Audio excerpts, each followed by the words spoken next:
A Spanaway man is charged with hit and run tonight in a crash that killed a Parkland woman. Good evening. I'm Mark Wright. I'm Joyce Taylor. Police say that the man collided with Patricia Williamson's car, then fled the scene. This happened Saturday night on 138th Avenue in Parkland. Williamson only lived a few blocks away from this crash scene. A memorial has been growing there since yesterday. That's where King 5's Kalie Greenberg has the latest. Kalie? And the memorial here at the corner of Yakima and 138th Street is pretty much doubled since we were first here reporting this story yesterday. Patricia Williamson, she's lived in this neighborhood. She's worked in Parkland for more than 2 decades. And now that someone is in custody, a lot of people are wondering why this crash happened in the first place. This memorial along 138th Street in Parkland is a symbol of the pain for many in this city.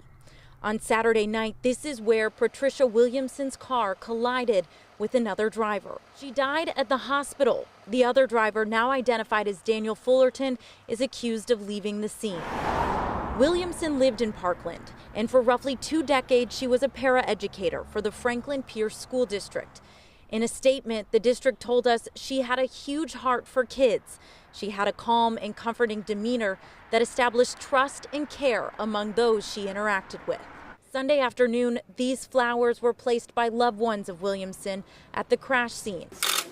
As far as the suspect, Monday, Fullerton appeared before a Pierce County judge. The true and correct name is Daniel Paul Fullerton, is that correct? Yes, Your Honor. Fullerton is accused of getting into another van after the crash and driving off. He wasn't arrested until the next day after his mother took him to the hospital. He was complaining of a headache, and court documents say he couldn't remember, but he thinks he was in an accident. His mother told deputies his van was also missing. I find that based on the facts which are alleged that there is probable cause to bring the charge against you. A single charge, that is failing to remain at this accident site, resulting in the death of a woman now missed by so many.